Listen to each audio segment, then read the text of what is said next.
I'm Sam the Gassique. And I'm Dreadful Dan Gallagher. And we're two old buddies that have lived our life at the edge of the mainstream. So come join us where things are a little odd. This is the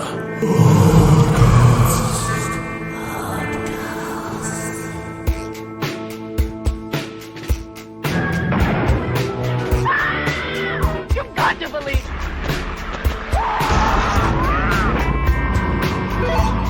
It's alive! It's loose! This earth of yours will be reduced to a burned-out cinder.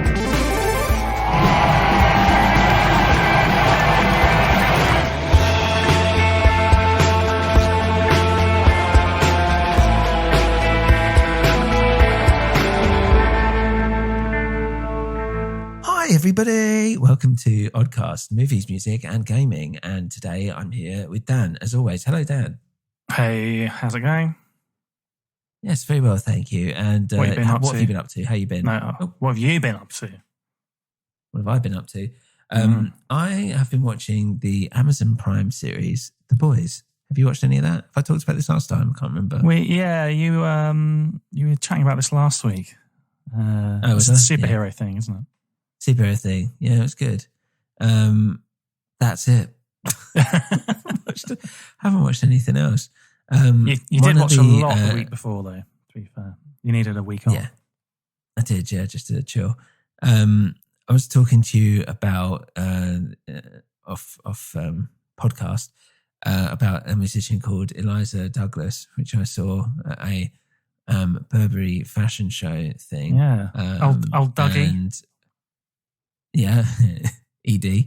And it's pretty good stuff. That's the only musical thing of note, really, that has happened the last week.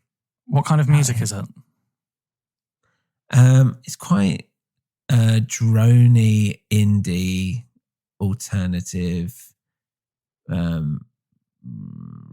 It's not rock, really. It's not rock at all, but it's all, it's kind of shoegazy a little bit. Yeah, I quite like it. It's quite cool. What's the name again? Hip, very now. Eliza Douglas. Hot tip. Coming at you. Anyone listening? Yeah. I've been listening to the new King Gizzard song, the third song from the presumably upcoming album, although I don't think they've announced an album yet. It's called Straws Against the Wind. Seems to be probably my favourite one so far. So, oh wow. Kind of looking forward to the new stuff, you mean? Yeah, of the three songs that have come out recently. It seems, I don't know, I can't quite figure out what the vibe is for this album. I'm not as excited as I have been for previous albums either, but I look forward to seeing what they deliver. Aside from that, listening to that one song, do you know what? I listened to a Cheap Trick, Killing Joke album. You ever listen to any Killing Joke? Oh yeah, which one? Yeah, go on. Democracy. Not like only what's on Spotify, basically, on the list. I haven't listened to any actual bodies of work. Yeah, because I've only ever heard like a handful of songs, and someone recommended me to listen to this album, Democracy, from, I can't remember, it's like mid-90s. It's not on Spotify. Right. And it's the most mid-90s album I can imagine. It's really, yeah, it's like the kind of post-grunge alternative with an industrial edge. I'm not sure I really enjoyed it. But it was interesting listening to them, because obviously I consider like their prime heyday is probably like the early 80s. Yeah. They're one of those bands that are interesting because they start out as kind of, I imagine, like I haven't listened to much of this stuff, but they look like kind of like the post-punk thing, like a bit grim. And then in the mid-80s, they seem to like go a bit more commercial and had stuff on major labels. Like I found one of their albums up in the loft with like my sister's record collection. And then they seem to have gone back to like being on the fringes later on. That's interesting. And this was the last album they did before they had a break. And then when they came back in like 2002, it was that album they did with Dave Grohl on drums. Oh, really? Yeah, and I think he kind of did it as a favour to them, as a bit of a thank you for dropping the whole court case around Come As You Are. I always find that weird, just speaking on that a bit. So they've got a song called 80s, which has basically the same riff as Come As You Are. Yeah. And I think Kurt was very aware of that. And by the time it got released, to the time when they were like putting together the court case, Kurt had released it. It had gone through the motions and he was dead, basically. So they dropped it. And it's kind of, it just makes you realise like how brief basically that whole Nirvana fame really was, for the fact that by the time they've actually got their shit together, he's already killed himself. But I mean, it is like, you will hear it and be like, oh yeah, it is basically almost exactly the same. I think it's not only like the actual riff, but the kind of reverb. It's like drenched in reverb as well. It's very similar. But to be fair, actually played on the record. To be fair, Kurt took it and made a far, far better song, in my opinion.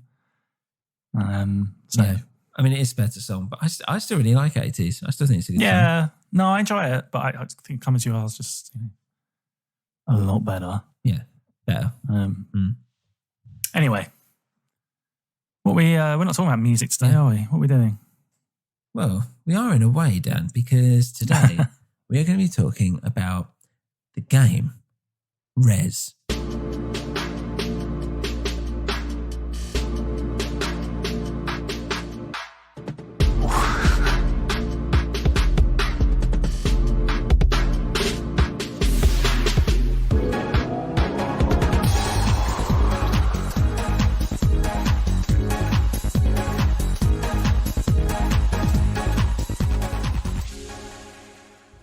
So Dan, before I go into Rez, do you know anything about it? We kind of discussed it briefly last week, but do you know anything about it before we go in?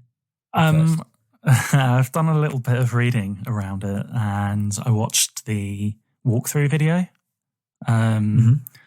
So that's all I know. I mean, it sounded pretty interesting, but when I was watching that walkthrough video, I was like, oh my God, this makes me feel so old.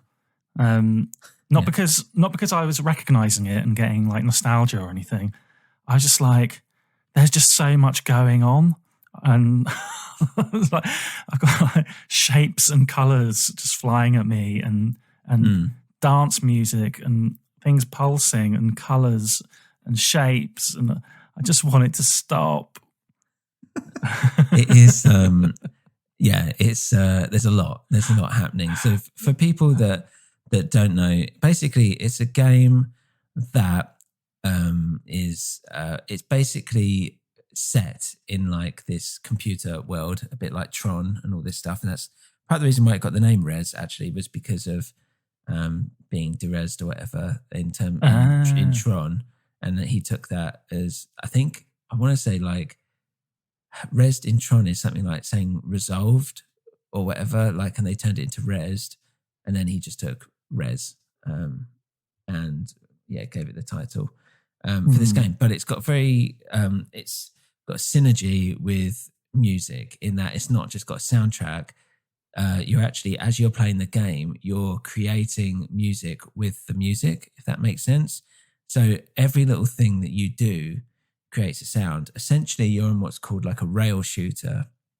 And what that means is that you're not moving the person, you're on rails like a train. So you're just getting pulled through the game, and you don't have to move in that direction. Don't physically move anything. What you're moving is your aiming reticule, and you're moving that across the screen. And then what you're doing is basically anything that you go across and you hold, kind of like a shoot button, but whatever you hold a button, it will kind of like lock onto it. And then when you let go, it will essentially fire.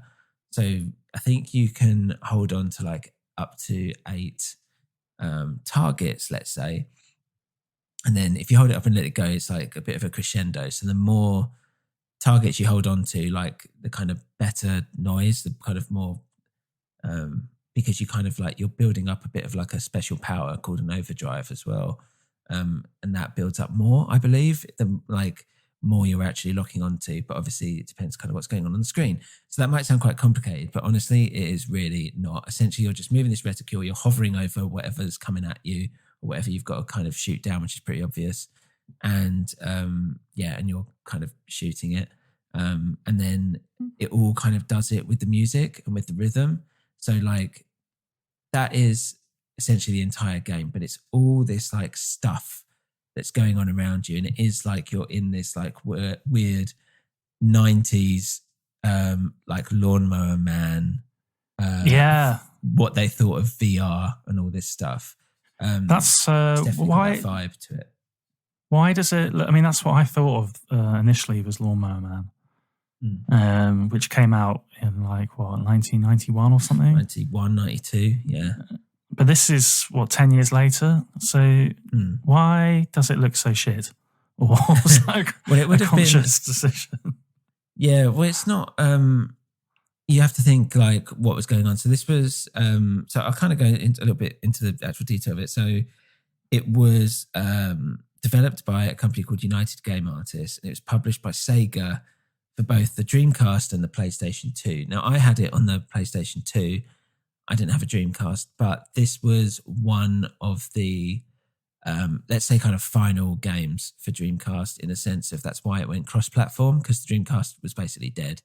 You didn't get the sales they needed. It wasn't as popular, even though it's kind of cherished as this, this great system at the time.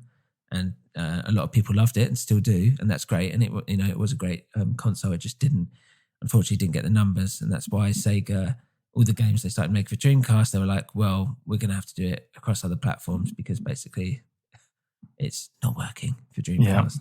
Yeah. So it was released on PS2 as well. So so you have to think, obviously, like what was kind of going on at that time. So there wasn't. The reason why you might think it looks a bit shit is just because that was kind of what was going on at the time, but also purposefully it's got its own kind of style. I was being a bit flippant there. I did see a lot of people professing about, the look of this. Obviously there are some limitations, I suppose, that caused them to design it like that. But at the same time, it looks like they've worked around those to develop a very specific kind of aesthetic that they wanted. Yeah. Yeah. And also keep in mind, games take a long time to basically develop. And this does feel like, it's that 90s, it's got that 90s feel, especially with the music, which we'll kind of come on to. But so it was released in Japan in 2001, and then it came out over here and in the States in 2002. And it's had a couple of releases since then. So it got ported to Xbox 360, which was Res HD, which is literally what it says on the tin. It's an HD version. I've played that and completed that as well. And that was 2008, I think it was here. And then more recently, in 2016, they released Res Infinite, which again was like a kind of another, got a bit of a touch up. And it also was playable in PlayStation VR, which I also played it in because I have that. And it also had like an extra level that was developed specifically for VR in mind, and it was called Area X. And that one's a bit different because obviously it's in VR, but you're still kind of on rails, but you're looking around rather than just being like kind of generally looking in front of you. All the targets are kind of 360 around you pretty much. What's that like? I can imagine. That was good. Yeah, it was really good. It made me feel sick. I'm going to be honest. Like this was, there's some VR games and it depends on like the mood and stuff, but it's in like what mood I'm in. And if I've had like a long day, I've had a lot to drink, like beer or something, it would probably make me feel even more sick. But there's some games seems to lend itself to that experience though. Yeah, it was just the constant head move and looking and trying to tap stuff. Just after like 5 minutes, I was just like, this is making me really queasy. I'm a little bit queasy now, actually, thinking about it. But it was good. Into your microphone. Yeah. The difference with this one is that they kind of, they made it, the effects are a lot better, obviously, but instead of it being so blocky, they've gone kind of the other way and made it a lot more like I don't know, like pixelated, but in like pixel dust almost. Like everything's like there's a lot more depth, and everything's like scattering in these like, how do I say it, like sand in the wind or something. So it's got like another kind of like beauty. It feels just a bit more bigger and epic. And there's also like the music feels a little bit more modern. I'd still say it keeps to that kind of European electronica sensibility that we'll kind of go into a bit later. It still kind of harkens with that, but it just feels a bit more up to date, but like barely really. And it's pretty short as well. I think you can do it in like 15 minutes or something. 15 minutes? Yeah, it's not a big one. Yeah. Wow. And and it ends with like this woman, basically. It's like a huge bust of a woman or something with like long blonde hair, but the blonde hair is kind of waving about, and it's all made of like pixel dust stuff that I keep calling it. But, I saw pretty. that. Like the whole thing was very pretty. It's like some kind of, you're meant to be like leveling up or something. I was like, is this some sort of secret Scientology game? Like you've reached operating Thetan level 14. I think Scientology was like, it's copied computer games, because you're right. It just like all that leveling up or whatever. There's something, but there's something in there, isn't there? Like, I don't know, it's like some sort of concept about reaching your next like evolutionary stage or something. That's right. Do you know what I mean? I think it says something about it on each level. That. Yeah, so it's trying to have like, we'll kind of get onto the story, because when I was researching this, I didn't realize it had an actual plot. I knew that there was kind of like a spirituality to it. And the idea is that, so you kind of, instead of like lives, you're basically, when you get hit or whatever, you're taken down kind of like an evolutionary notch. So you start as this kind of like weird robot guy who's like made of like slices or something of stuff. And then I think you can, I can't remember what the most basic one. It might be just like this one pixel or something weird.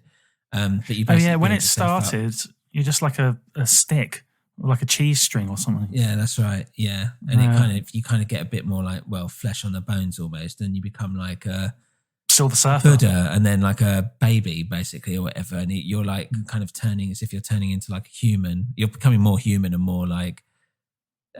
Like further along the evolutionary scale, but also like in terms of like you're reaching like almost like a higher spiritual plane or something like that. Do you know what? As you're going up. This sounds almost exactly the same, and some of the visuals and aesthetics of this as that Gizverse stuff that we spoke about on the King Gizzard episode. Oh, right. Yeah.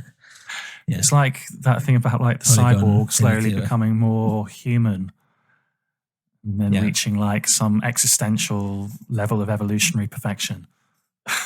Yeah, that's kind of what this is. Maybe they played it. We're like, yeah, we'll do that. We'll do that. We'll make that the basis of our whole career. 16 albums. Yeah, why not? But yeah, it's kind of like it follows the same kind of tropes as like a game does, in a sense of like you have different levels. It gets harder as you go along. That's what she said. Hello. But yeah, you've got all kinds of different kinds of enemies, and you do have like bosses. So there's an element of like puzzle solving to it as well. And you know, there's like you get like missiles coming at you, but other things are happening, and you've got to like prioritize one thing over another, and you know when to like shoot, essentially, like hold and shoot, and then hold and shoot again or whatever. So there's a kind of tactical element to it as well. It's not just like a simple point and shoot. Though it does kind of feel like that when you begin, but there's actually, as you go along, there's a lot more to it, and you have to be a bit more tactical with how you're approaching it. And yeah, there's things that you pick up along the way that will give you a thing called overdrive, which basically kind of, if I remember rightly, kind of makes you invincible essentially for like a short period of time. So you've got all these things kind of flying at you, and you're doing it to the music, which kind of speeds up as you're going through. But the cool thing is, it's like you're kind of feeling it. So like the body that you are, because you're kind of like behind the figure, it's kind of like pulsing with the beat. All these things are happening around you. But when you like, as you're shooting, as you're locking on, and all these things, they're making little noises which are kind of going over the music, but fit perfectly. So it's almost as if by just playing, you're creating your own unique song, if that makes sense. And there's this like symbiosis almost between you, the game, and the music that you're hearing. So it creates this quite like nice Zen state. And this game's often, whenever I used to go to a lot of like game, like museum or stuff, like things in art galleries and whatever, Res was usually always there.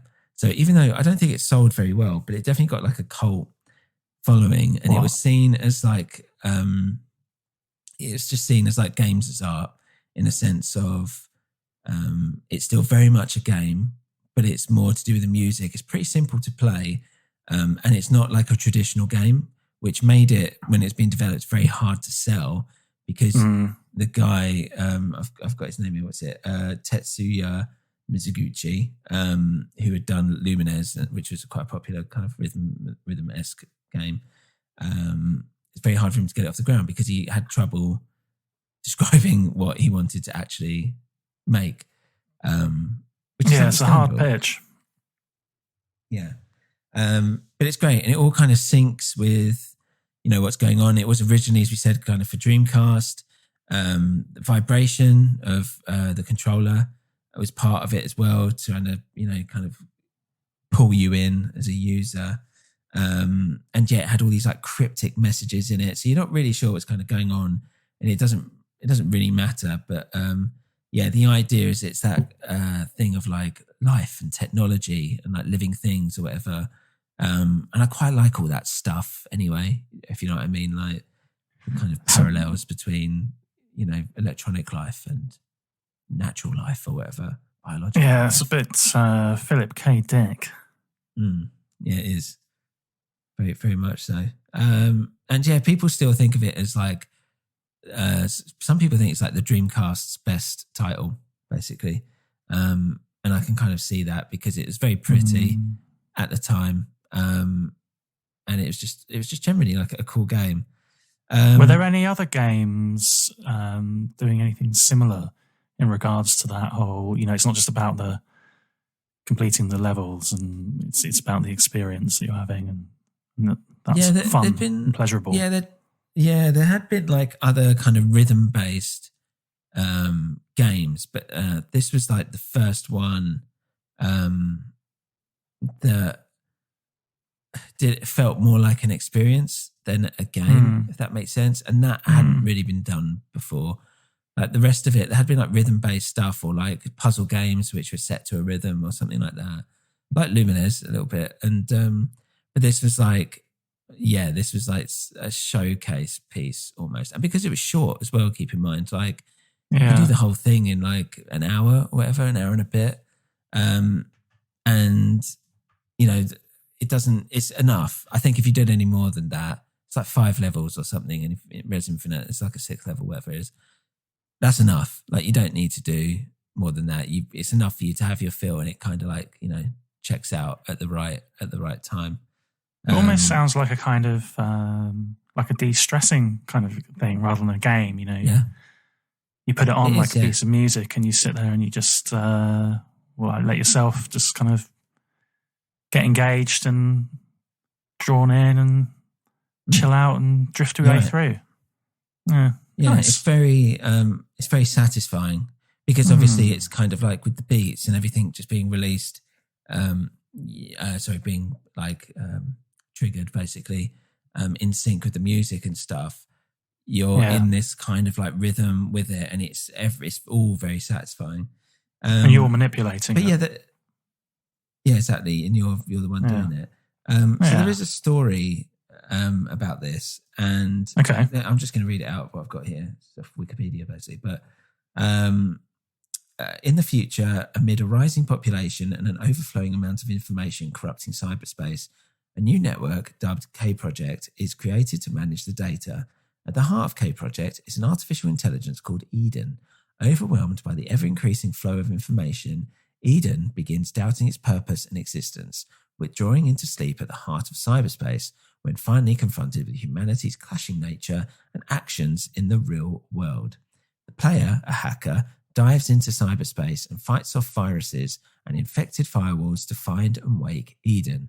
When they reach the final area, the hacker is confronted with questions about the meaning of life. Then, after a final battle, succeeds in reconstituting and waking Eden. Huh. So, weird. Existentialism. Yeah, nice and not too complicated to grasp, is it? And no, I didn't get any of that. Keep in mind, like when I was playing it, I'm just playing this weird music game. But yeah, it's nice to have a little bit of backstory. Yeah, exactly. One of the funny things I found out was that whilst they were like trying to, for them, like feeling the vibration was important when people were playing, and they actually put together like a thing called what was it, a Trance Vibrator or something, which was made specifically for it. The idea was where does that go? You could kind of you could kind of put it anywhere and feel the vibrations from there. Outrageous. And apparently, it's the guy Mizuguchi. He admitted that this lent itself to situations where it could be used for sexual stimulation. I wonder how many people have been sent to A&E to have one removed from their rectum. Yeah. Have we got any stats on that? Yeah, unfortunately not. I don't think they kept a record specifically of that. Was this game pitched almost... I can imagine him like going around like Sega and trying to pitch this game and no one getting it. And he's like, look, basically, it's for the chemsex scene. It does feel like that. I mean, I think he said that, I'm reading here, it's like, the player realizes basically that they're not a hacker, but a sperm. The idea that this is all about conception. I did think of earlier, actually. I think after you're like basically a stick or a bit of string, you become this kind of like sperm-like sliver of white. Yeah. Well, you turn into a baby. You've become a baby at one point on the evolutionary scale, I believe. So it makes sense, like in its own weird way. Huh. But yeah, so and that's kind of it. So there's not in terms of the actual game itself. It's quite short. It's very simple. You can go back and once you've completed, you can go back and do levels and try and 100% it and all this stuff. But yeah, one of the things about it is that the creator of the game, Mizuguchi, wanted to basically have a soundtrack that was to do with like the whole European dance, I suppose, or electronic scene. Yeah. And I just thought, what did you think about the actual music that ran through it? I mean, I've got a few things to say about it, but just wondering what you thought. It's quite dated, I think, isn't it? It's very much of its time. I thought, it made sense. It seemed to match what I was seeing on screen. I thought, in 2001, 2002, it's totally appropriate. But, I mean, it gave me a bloody headache. I was like, I wouldn't be able to play this game. It's he went in. I mean, you got to think this was kind of like the height of that scene, if that makes sense. And and you can kind of tell. But yeah, he wanted to basically recreate that within this game. I think he used a lot of Fatboy Slim and is it Underground? Not Underground, Underworld. When as like tracks, placeholders, sorry. Yeah, I was going to say, I didn't hear any of that in there.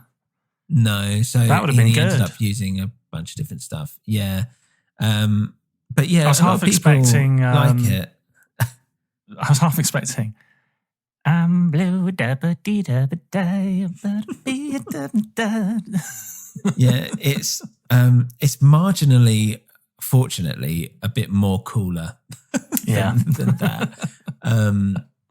And it's trying to be, it's like that kind of music that you, or I felt like I would hear in like Germany at like 1 a.m. in some weird Berlin mainstream nightclub or something like that, where it's like, this is shit, but everyone seems to fucking love it, so whatever. Fine. Yeah, it's kind of like Euro house, isn't it? Of like, I think of that whole time. Yeah, you're right. Yeah, it's exactly that. So yeah, they never did a sequel. A lot of people say that, you know, the Res Infinite and Area X is kind of a sequel by itself. I mean, Mizuguchi went on. He worked on the recently the game Tetris Effect. Which do you know about Tetris Effect? No, I mean, you know about Tetris, but Tetris Effect was Tetris, but they did it in basically VR. It was the same kind of game as Tetris, but they just kind of beefed it up a little bit and made it like a bit more up to date. I want to say they always do this anyway, and they do it on like mobiles and stuff. But this felt like a proper like, and again that was cool. Music was a big thing of it, and it was quite nice. But the real kind of sequel that Mizuguchi did was a game called Child of Eden, which was released on the Xbox. I want to say 360. Yeah, it was 360. And it used Microsoft Kinect. Now, for people who don't know, Kinect was the camera that you plugged into your 360, and it was a motion detector stuff. So it allowed you to move in front of it, and you could play games using your body, basically. It was kind of like the Wii, but this was a camera. Instead of using motion control like we did, this was literally a camera. And I had this, I had one of those, and I had Child of Eden as well, and I loved it. And it was, you could tell it's by the same people that did Res. It was really good. It was really like wiggle your willy at it. I did, yeah, just doing using my flaccid willy as like an extra appendage to like help me, whatever, like touch the imaginary shit that was going on around me in the game. But it was still, that was again very zen. It obviously worked a bit differently, but that's worth checking out in itself. And I'd be quite happy to do an entire episode on Child of Eden, to be honest. But where like Res is fairly like thumping, dark, like nightclubish vibe to it, Child of Eden is all like beautiful and zen and lovely and very delicate. But still is like, you know, a rhythm thing, and it's quite cool. It was one of the only Kinect games where I was like, this is worth getting a Kinect for. And I think that there's only, I can't, off the top of my head, I can't think of another one, but this was one that was like, yeah, that's pretty cool. It works quite nicely. So that was kind of a sequel, but yeah, they've always talked about a Res 2, but it's never happened. And to be honest, I don't think it's worth doing. Like, it's perfectly fine as it is. And I think it's very much of that time, and that style and that sound, you know, just feels fine in 2002. And they do keep bringing it back. And I'm sure it'll be brought back again in some form. But I think it's quite safe to say that it's its own thing. And they could do one with music that I like. For me, well, you could just play your music over the top. Just turn the sound down on the TV. Something more. You've always got that option. Something more gentle, you know, like some, I don't know, some like Glenn Campbell, right? Why not? You know, you can make your own. They could have made it, and then they could have done a like peripheral thing for it. Like it could have been the precursor to Guitar Hero. You could have had this game, and you buy like your little EDM like keyboard that looks like a fake Roland, and just keep releasing like patches and like different music for it. I mean, Dan, I had that. I had a Rock Band keyboard. They did. Oh, did you? that. Oh, that's quite cool. I've got it somewhere. They even did DJ decks, DJ Hero. Oh, really? Yeah. I bet people use that as well to make music, don't they? Yeah, they would have done. Yeah, like actual music. Yeah, I mean, you could do. I think I've played around with it a little bit, but it was, it's not the best way to do it. Okay, well, I think let's go into Nerd Corner, because for Nerd Corner, I've got something which I think is a nice little surprise. Oh. Not really. Just for me it is. But let's go there. Is it the Trance Vibrator? Yeah. If you feel something vibrating in your bumhole, don't worry. You're being rezzed.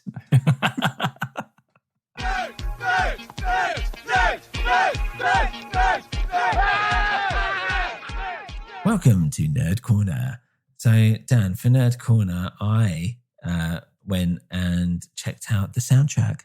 Oh, nice. To specifically Res Infinite, I should say, which is basically the Res soundtrack plus the Area X stuff and all that. So it's a bit more comprehensive, let's say. Did you get a chance to listen to it at all? I know you were thinking. I said I would, but I didn't get a chance. I did see that it had been released. Yeah. No, it's fine. It's pretty much not really worth your time, to be brutally honest. When I was listening to it, it's funny because they've got the first track is what's it called? Bungee Running.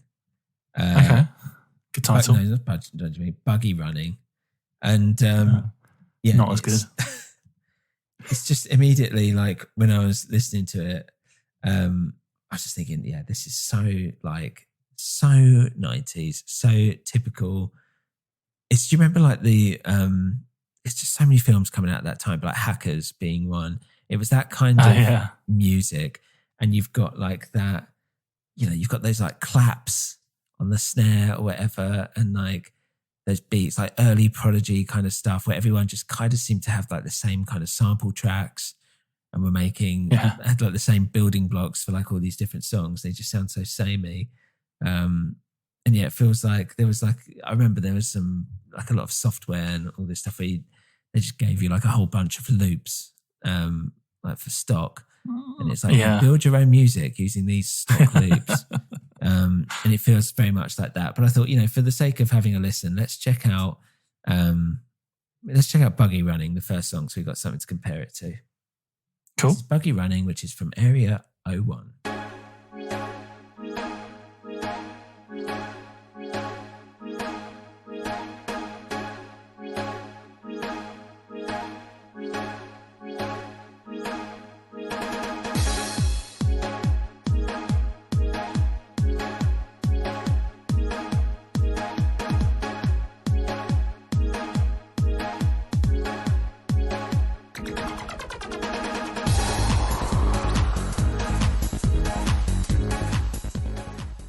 That was by, and I'm going to try and pronounce this, but I'm going to get it completely wrong. Kiichi Sugiyama. Very well done. Beeps 01. The rest of the tracks, as you can imagine, are just as difficult to listen to. It's weird because when you're actually playing the game, it feels right, if that makes sense. Like you're kind of, obviously, the music's kind of going, but you see more as the music as like another element of the game. But when you're just sitting listening to it on headphones, you're like, this is not good. Like I don't, when it's just the music. Yeah. And also like you don't have any of those like game sounds over the top of it, like do-do-do-do-do, or whatever as you're like highlighting shit. And I think that kind of adds like a nice little bit of texture to it that's just non-existent when you're listening to the songs themselves. But there was one track called Jojuka, Rock is Sponge, and that was from Area 04. And I thought, let's dig this out and I'll give it a listen.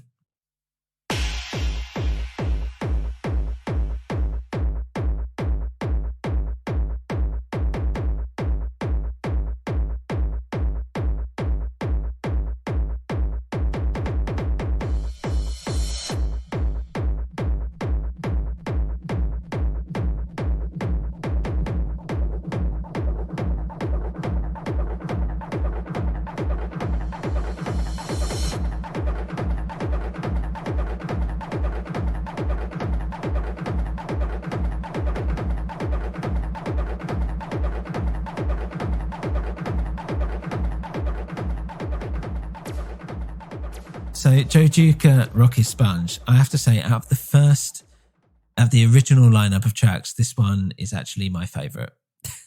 But that's a very low bar. What did you think? What did you think of it? It just makes me laugh because it makes me think of like when we were younger, just listening to like rock music, be that whole like dance is rubbish, and this makes me think of all of that music that was around at that time. And then there's like a distorted kind of computery vocal. Yeah, it's exactly that. It's exactly when you and me used to hang out in Camden and we go into like Cyberdog. And this is what it's probably still there, fucking hell. But it's just that kind of music, and it's very much of that time. But at least with this one, I was like, it just feels a bit more like industrial and darker. Yeah. Out of all the other ones, so I was like, you know what, it's the best of a bad bunch. It makes me think of when you'd get a CD single. Yeah. By a band that was maybe like a bit more on that industrial edge, like Filter or something.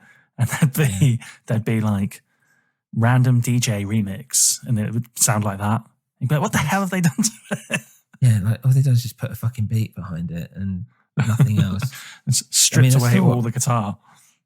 Still what I feel like remixes do the other day. Like when we were talking about, what was it, like the Wild Beasts ones? Yeah. All the remixes. I'm just like, all you've done is just put a dance beat, like a drum beat under the bottom, and then a really lazy it's one. not a song. Yeah, exactly. It's like, if I would take you 10 minutes, fucking hell. I've been guilty of doing that though as well, but it doesn't really matter when I'm not doing it on any major releases. So I'll play a couple more. Here. Go on. There's a track here by Cold Cut. Yeah. They're I don't think it's.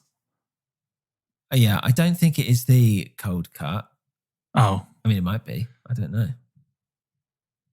Yeah, it is. Is it? Oh, okay, fair enough. Yeah. Yeah, I didn't really like that one. Oh. It's Cold Cut and Tim Bran. Yeah. The inventor of the famous flake. What? 99 flake? Cadbury's flake? He's got 100 flakes, but a bitch ain't one. Oh. Is it? Yeah. It's a cone. I was going to make a cone joke, and then I couldn't think of one. So that's the end of that. Cone dancing. Cone dancing? Okay. It's from an episode of Alan Partridge where the other DJ is trying to mock him for the fact that he got arrested by the police for moving a traffic cone. And he just keeps coming up with these really bad puns. He's like, oh, maybe you'll go home, Alan, and watch a program like Cone Dancing. Or maybe you'll watch a film like Conan the Barbarian. Well, I found it funny. That guy this is going off on one. The guy who, that actor, obviously not. Phil Cornwell. Yeah, lives down my road. Yeah. No. Yeah. Really? Yeah, literally. You know where my old flat was here? Yeah. Yeah. He's literally around the corner from there, which isn't too far from here anyway. Yeah. You know, he used to do Stella Street. Do you remember that? Yes, he did the Michael Caine bits, right? Yeah. Mm. He lived on Stella Street. I did. You never told me. Yeah. Yeah, it's true. True story. So yeah, I see him every now and then. But yeah, the first time I saw him, I was like, he looks really familiar. And I was racking my brains for like an hour. Where have I seen this face? Alan Partridge. Yeah, sure, anyway, that's that. But so moving on to the other songs, there's I've lost it now. Oh, for God's sake. There's an artist called Oval, and they've got a couple of tracks here, one of which is called Octada 0.1. Let's have just a quick listen to this and see what you think.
Yeah, so what did you think of that one, Dan?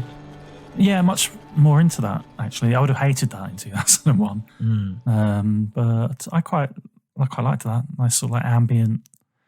With then some kind of like quite harsh digital kind of noise, really, in there, wasn't it? Yeah. Glitchy stuff.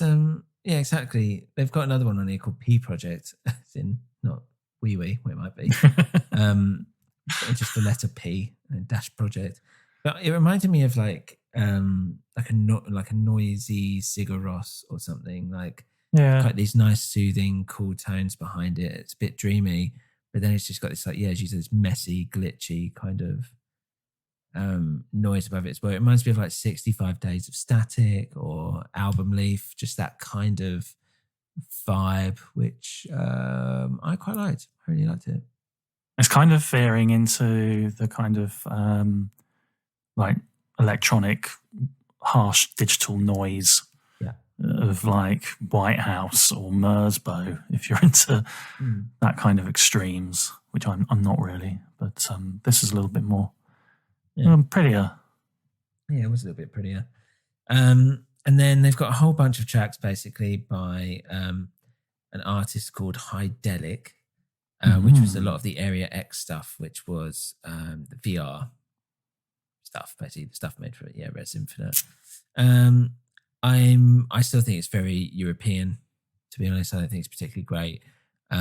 Still feels a bit nightclubish, though. Just as a final track, there is one which I thought was all right. It reminded me a bit of being at uni because it sounded, I thought, a bit like Fortet. Okay. I do really like Fortet. And it's called Awakening. And it's cool. It gets a bit more hectic towards the end. But let's just have a quick listen to this one.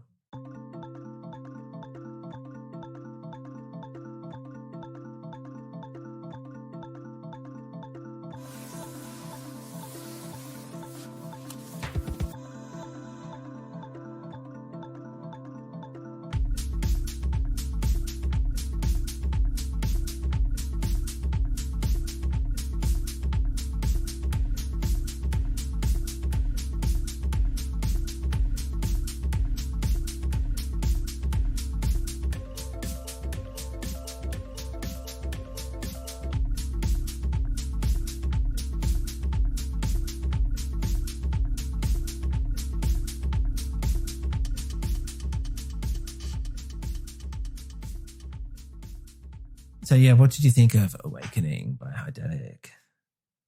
I find the beats kind of off-putting, but if you strip those away, there's quite a lot of nice stuff in here. I like whatever that instrument is. It's sort of like a music box or some kind of acoustic folk thing. And then as it culminated towards the end, there's like some sort of like harsh whining noise as well, which I liked that because it was a bit nastier. It's I felt like it was a little bit different. I mean, I know what you mean about the beat stuff. It reminded me of like when you're in a nightclub and you go to like the upstairs, more like bar area, and it's a bit more like chilled. So, and you've got like a DJ, and it's just that little bit more like people are sitting down and talking away from the hecticness, but it's still kind of going on. If that makes sense, it just like immediately just took me back into that thing. And I think also because I don't go out anymore, not just because of COVID, but generally being old and having a family, and just all these kind of like sounds like just seem to like pull me back into like going to places like this, if you know what I mean. Yeah. So it's definitely like a nostalgia element of it as I'm listening back to it. But yeah, it makes me think of like when it's really late after all the bands have stopped playing at a music festival and you find some hippies and they're listening to dance music. That always used to really confuse me. And it is like that. Yeah, it's the intersection between kind of like folky hippie stuff and the rave scene. Yeah, this is like a 2 a.m. at a festival with someone you haven't heard before. You don't want to go home yet, and somehow you've ended up here on a beanbag listening to this. So, someone's doing some fucking poi, which I fucking hate. So yeah, that's the soundtrack for Nerd Corner. It's interesting. It's all right. That was good. Yeah. It's not too bad. So I guess we'll get into our final impressions. So Dan, what's your final impression, having dipped your toe into the world of Res? I think it sounds interesting. It's nice that there's a space, or there was a space, I don't know what the situation's like now, where developers would take a punt on something a bit different.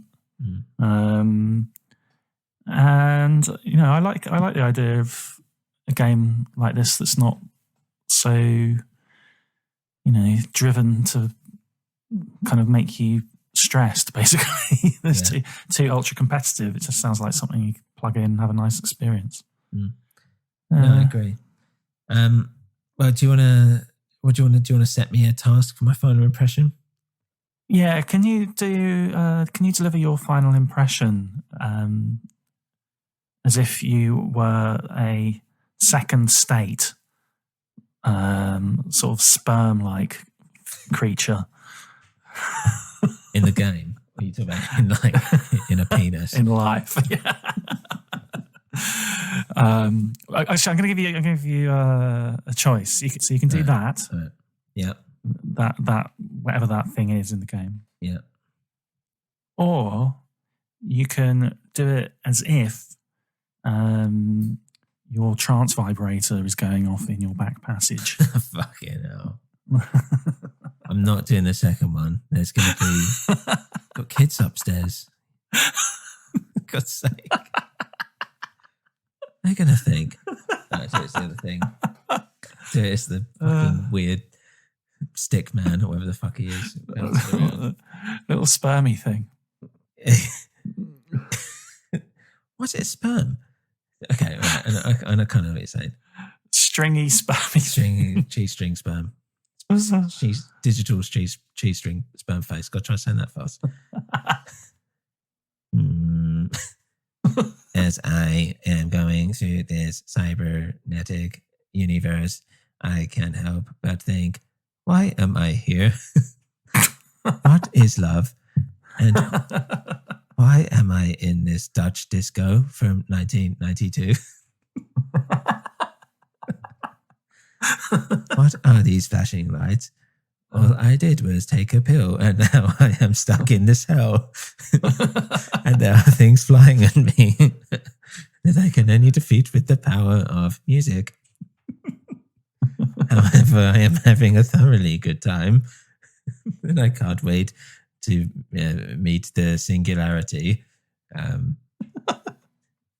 Goodbye. And then I'm imagining I'm getting put back in my place, like Tron when he gets digitized back into real life. And his arms go up, and now I'm just getting printed off. Basically, that's what it was. That's what they thought would happen. It's like, it would happen like a printer, wouldn't it? Printers come out like that, so he'd be going into the computer like that. That's what I'm doing. Get. But I'm buffering, so I'm kind of stuck, just with my nose and my eyes poking out, looking around. I can't. Where's the rest of me? Fuck. What a predicament to find yourself in. Exactly. If you're stuck like that. Well, anyway, that's what we thought. But let's have a listen to what other people thought.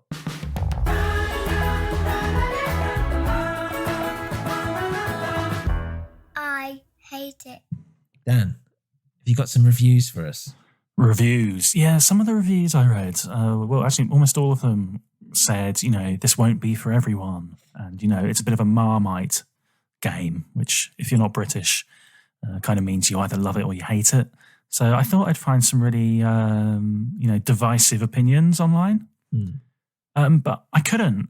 Almost all the reviews then, even those people that said, this is going to be the Marmite game, they all liked it and gave it good reviews. You can only really find good reviews across the board. Well, fair enough. So, I'll read out a few.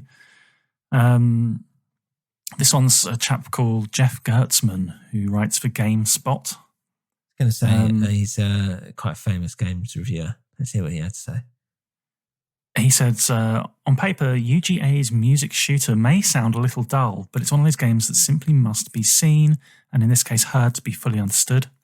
The game part of Rez is most definitely lacking when compared to that of other shooters, but the visual design and pounding beats make up for the lacking gameplay and turn Rez into far more than a basic 5-level shooter. Of course, Rez isn't for everyone. But if you're in the mood for something that is decidedly different than other games on the market, Sega's quirky, abstract, art-influenced shooter just might fit the bill. Seems to hit the nail on the head. Yeah, exactly. Perfectly. That's why he's good at what he does, isn't it? Why he gets paid the bucks and we don't. And then Dave on Amazon gave it 5 stars. He said, dreamlike immersion. This is a review from 2002. An amazing experience. I think anyone that tries to attach the shoot 'em up tag to it misses the point. This is something you can lose yourself in, something lacking in a large number of console games where one only needs to reach a certain number of points or vanquish bosses. Yes, those things feature here, but as a previous reviewer stated, the sense of being suspended, of playing to the music, of high stimulus graphics makes this something else. Try it with headphones, in the dark, and on a large TV or monitor.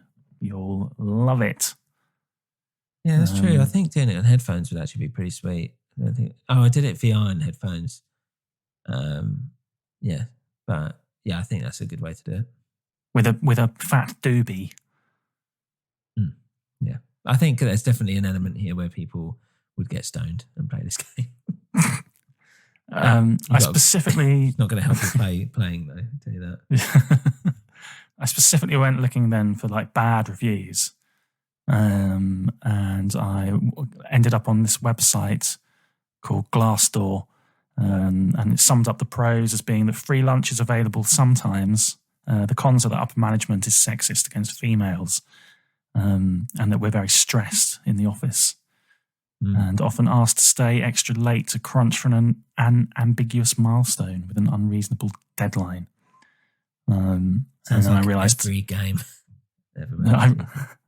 I realised that these are reviews of a business called Rez Studios. Oh, so it only scores 2.8 out of 5. So if you're thinking of working there, maybe give that a second thought.